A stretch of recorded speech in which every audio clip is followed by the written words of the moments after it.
चलिए आज के हमारा हिस्ट्री का जो लेक्चर है उसका हम स्वागत करते हैं। आज का हमारा टॉपिक है सामाजिक धार्मिक सुधार आंदोलन, जिसे हर साल क्वेश्चन आते हैं। हर साल आप लिख के देख लीजिए, आप उसमें मिला के देख लीजिए। अगर 66 बीपीएससी तक ना आया क्वेश्चन तो आप लेक्चर में देखिएगा। हर साल सामाजिक धार्मिक सुधार आंदोलन से क्वेश्चन एक ना एक आते ही है, हर साल, एवरी ईयर। तो आज हम लोग स्टार्ट करते हैं इसके बारे में, सामाजिक धार्मिक सुधार आंदोलन। तो सामाजिक धार्मिक सुधार यानी कि क्या नाम, नव जागरण के पिता, नव जागरण के अग्रदूत किसे कहा जाता है? राजा राम मोहन राय को। इसके 3 लेक्चर आएंगे, शॉर्ट लेक्चर रहेंगे, आपके लिए बहुत अच्छा रहेगा, तो इसको आप पूरा देखिएगा, ठीक है। तो आज ये स्टार्ट करते हैं कि सामाजिक धार्मिक सुधार आंदोलन की शुरुआत क्यों होती है।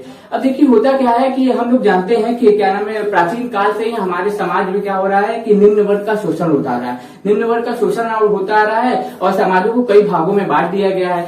और जो नीचे जाति के लोग होते हैं, यानी कि जो एकदम निम्न वर्ग के लोग होते हैं, उनसे क्या किया जाता है? दुर्व्यवहार किया जाता है। और समाज में कुछ ऐसी कुरीतियां थी जिनको खत्म करना भविष्य के साथ साथ इम्पोर्टेंट हो गया था। तो सबसे पहले सामाजिक धार्मिक सुधार के आंदोलन कहाँ होती है और क्यों होती है, और सबसे पहले धार्मिक सुधार आंदोलन की शुरुआत किसने की, आज उसके ऊपर हम लोग चर्चा करेंगे, ठीक है। तो सबसे पहले धार्मिक सुधार आंदोलन कहाँ शुरुआत होती है? समाजों में सुधार, यानी कि वर्गों में सुधार और यहाँ के लोगों के तौर तरीकों में, उनकी संस्कृति में सुधार कहाँ से स्टार्ट होती है? तो कहाँ से स्टार्ट होती है? सबसे पहले बम्बई, कलकत्ता, मद्रास से होती है। क्यों? क्योंकि प्राचीन काल में, मध्यकालीन भारत, या फिर हम बोले कि क्या नाम है, आधुनिक भारत के समय में हम लोग क्या थी, हम लोगों की 3 प्रेसिडेंसी, यानी कि अंग्रेजों की 3 प्रेसिडेंसी क्या थी? बम्बई थी, कलकत्ता थी, मद्रास थी।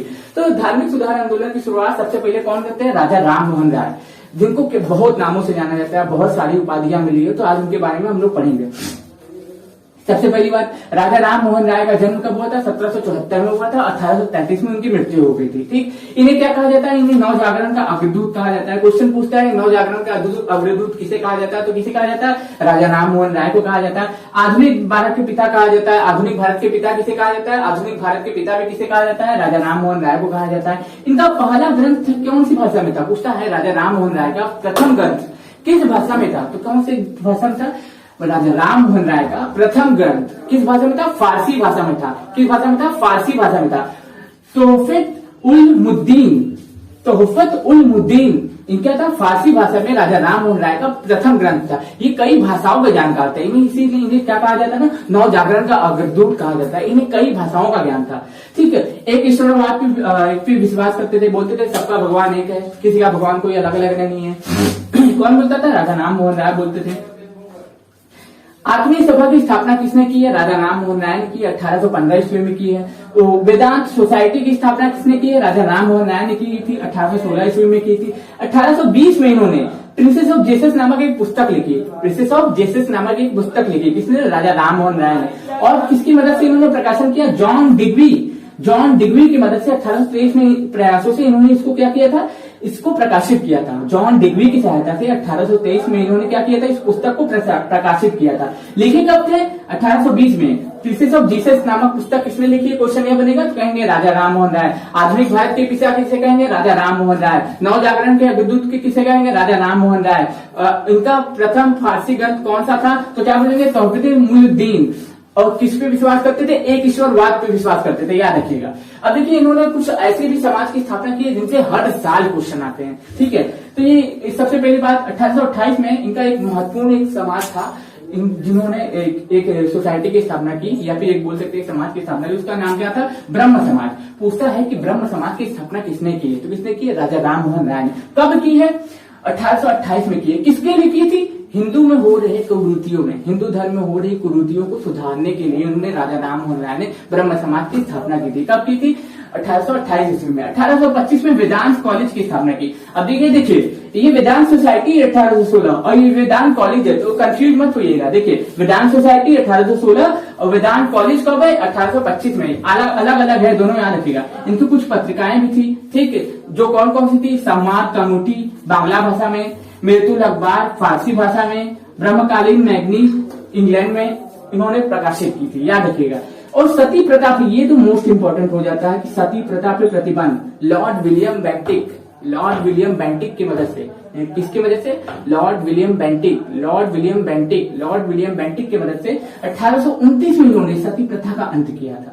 और इनको अकबर द्वितीय ने क्या की थी, राजा की उपाधि दी थी। इनका नाम पहले मोहन राय था, इनको राजा की उपाधि कौन दिया था, अकबर द्वितीय। वही मुगल बादशाह जो नाकारा हो चुके थे, बर्बाद हो चुके थे, वही अकबर द्वितीय ने इनकी कुछ पेंशन की समस्या अटकी हुई थी, तो वहां से सॉल्व करा दिए थे इंग्लैंड जाके, तो इसीलिए इनको क्या दी थी, इनको राजा की उपाधि दे दिए थे। तो राजा एक थे नहीं, याद रखिएगा, ये राजा नहीं थे, ये क्या थे, समाज सुधारक थे, और इनको अकबर द्वितीय ने राजा की उपाधि दी थी, याद रखिएगा आप लोग। इनका प्रथम यही पहले ऐसे व्यक्ति थे जिन्होंने समुद्र को पार किया था। होता क्या था ना कि हमारे समाज में ऐसी कुरीतियां बन गई थी, ऐसा हम लोगों का मानना था कि समुद्र पार करने से उनका धर्म भ्रष्ट हो जाता है। तो उन कुरीतियों को तोड़ने के लिए, लोगों को आगे बढ़ाने के लिए, लोगों की क्या नाम है, जो मन में भावनाएं थी कि समुद्र पार करने से धर्म भ्रष्ट हो जाता है, ये हो जाता है, वो हो जाता है, उसको दूर करने के लिए प्रथम भारतीय थे जिन्होंने समुद्र पार कर कहा कि इंग्लैंड की यात्रा की थी। कहा कि इंग्लैंड की यात्रा की थी। 1833 में ब्रिस्बेन इंग्लैंड में इनकी मृत्यु हो गई थी। याद रखिएगा, 1833 में ब्रिस्बेन इंग्लैंड में इनकी मृत्यु हो गई थी। अब जैसे इनका मृत्यु होता है, इसके बाद केशव चंद्र सेन जो रहते हैं, इनके अग्रदूत बनते हैं। फिर होता क्या है कि इन्होंने ब्रह्म समाज का विस्तार किया। इन्होंने क्या किया था, ब्रह्म समाज का विस्तार किया। इन्होंने ब्रह्म समाज का विस्तार किया। थोड़े ही समय बाद क्या होता क्या है कि ब्रह्म समाज दो भागों में टूट जाता है। एक होता है ब्रह्म समाज देवेंद्र नाथ ठाकुर वाला, एक होता है आदि ब्रह्म समाज केशव चंद्र सेन वाला। तो बोलता है केशव चंद्र सेन का ब्रह्म समाज पूछता है कि आदि ब्रह्म समाज की स्थापना किसने की, तो केशव चंद्र सेन ने।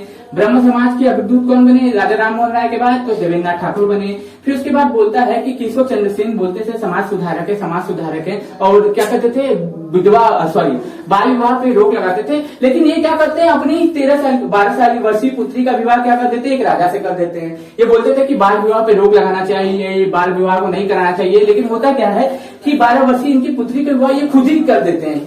बोलते हैं कि बाल विवाह पे रोक लगाना चाहिए, बाल विवाह से अपराध होता है, बाल विवाह अच्छा नहीं है। और क्या करते हैं, अपनी ही पुत्री का विवाह क्या कर देते हैं, अपनी ही पुत्री का विवाह किससे कर देते हैं, एक राजा से कर देते हैं। तो क्या हो जाता है, इनका जो ब्रह्म समाज रहता है, आदि ब्रह्म समाज, वो समाप्ति के कगार चला जाता है। वो फिर क्या हो जाता है, वो फिर उसके बाद होता क्या है कि 12 वर्षीय पुत्री का विवाह करने के बाद ब्रह्म समाज का बढ़ जाता है, ब्रह्म समाज भी बढ़ जाता है कई हिस्सों में। फिर उसके बाद धीरे धीरे ब्रह्म समाज के बाद कई सारे जो धार्मिक समाज सुधारक आए, कई सारे लोग आए, कई लोगों की स्थापना की। तो हमारा मोस्ट इंपोर्टेंट यही हो जाता है। तो चलिए एक बार इसको रिवाइज करते हैं और आज का लेक्चर खत्म करते हैं। ये छोटा छोटा लेक्चर आपके लिए बहुत काम आएगा। सबसे पहली बात, राजा राम मोहन राय 1774 से 1833 तक उनका कार्यकाल। ठीक, नव जागरण के अग्रदूत, आधुनिक भारत को क्या, प्रथम ग्रंथ फारसी भाषा में तोहफतुल मुद्दीन अकबर, प्रथम फारसी ग्रंथ था तोहफत-उल मुद्दीन। एक ईश्वरवाद पे विश्वास करते थे। 1815 में आत्मीय सभा की स्थापना की, 1816 में वेदांत सोसाइटी की स्थापना की, 1820 में प्रिंसेस ऑफ जेसस नामक पुस्तक लिखी, 1823 में जॉन डिबी की प्रयासों से इन्होंने उस पुस्तक को प्रकाशित किया। 1828 में इन्होंने ब्रह्म समाज की स्थापना की। किसने की, 1828 में ब्रह्म समाज की स्थापना की। क्यों की थी, हिंदू धर्म में हो रही कुरीतियों को सुधारने के लिए उन्होंने ब्रह्म समाज की स्थापना की थी। 1825 में वेदांत कॉलेज की स्थापना की, याद रखिएगा, वेदांत सोसाइटी 1816, वेदांत कॉलेज 1825। भारतीय पत्रिका के अग्रदूत कहे जाते हैं। इन्होंने कई भाषाओं में कई अखबार लिखे। इन्हें क्या कहा जाता था, इन्हें भारतीय पत्रिकाओं का अग्रदूत कहा जाता था। जैसे कि समाज कौमुदी बांग्ला भाषा में, मृत्यु अखबार फारसी भाषा में, ब्रह्मकालीन मैगजीन इंग्लैंड में इन्होंने पुस्तक लिखी। और 1829 में इन्होंने सती प्रथा का अंत किया। 1829 में इन्होंने सती प्रथा का अंत किया, किसके साथ, लॉर्ड विलियम बेंटिक के साथ मिलकर। ठीक, 1830 में इन्हें अकबर द्वितीय के द्वारा राजा की उपाधि दी गई। फिर उससे होता क्या, ब्रिस्टन चर्चिल में इनकी मृत्यु हो जाती है 1833 में। ठीक, समुद्र पार करने वाले प्रथम व्यक्ति भी यही थे। इनकी मृत्यु के बाद ब्रह्म समाज दो भागों में बढ़ जाता है।